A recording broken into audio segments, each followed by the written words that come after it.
saaka shacabka Soomaaliyeed meel walba uu dunida ka jooga waxa uu ku waabariistay madaxweyne cusub isbedel cusub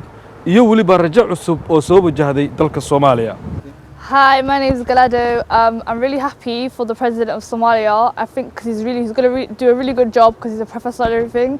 And I hope, inshallah, that everything's going to go well for Somalia and there's a new change.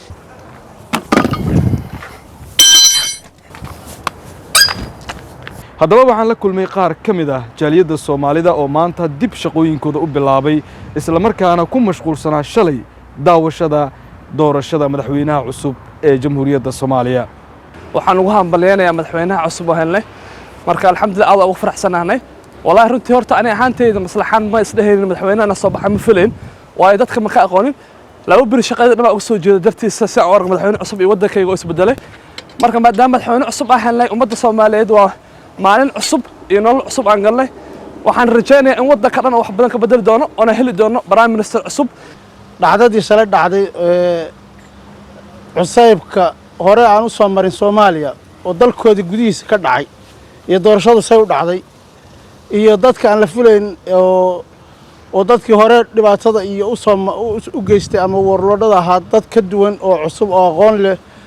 aad iyo aad baan ugu faraxsanahay waana dadkaan raadinaynay dadka Soomaaliyeed baan farxadda la wadaaga sida fayska cusub ugu yimi prime ministerku inuu fays cusub la soo baxo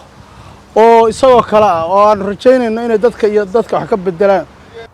maanta waa maalin farxadeed waa maalin ay Soomaali oo dhan ay sugaysay in ay hanato dawlad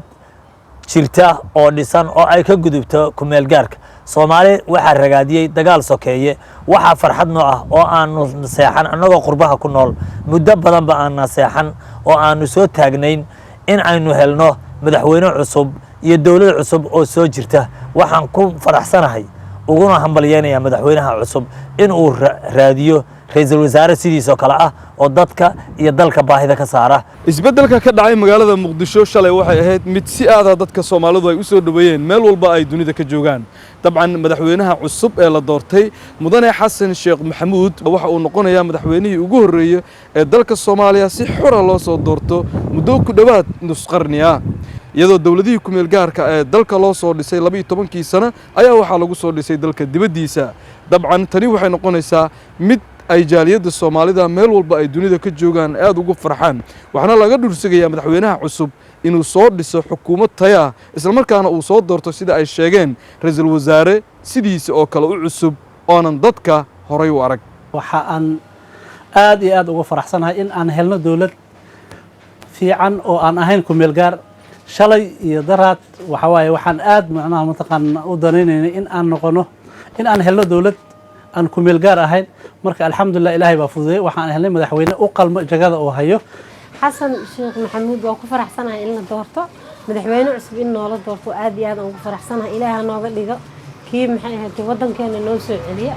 alxamdulillah asigana waxaan ka rajaynaynaa inuu maxay ra'iisul wasaare cusub asigana uu doorto insha Allah iyadoo madaxweynahan cusub Xasan Sheekh Maxamuud aanu dadku filanaynin inuu ku soo bixi doono doorashada maadaama hadalhayntu ay ku badneed wajiyaal horay loo yaqaan ama kuwa loo maleynayay in ay xilka madaxtinimo ay ku guuleysan doonaan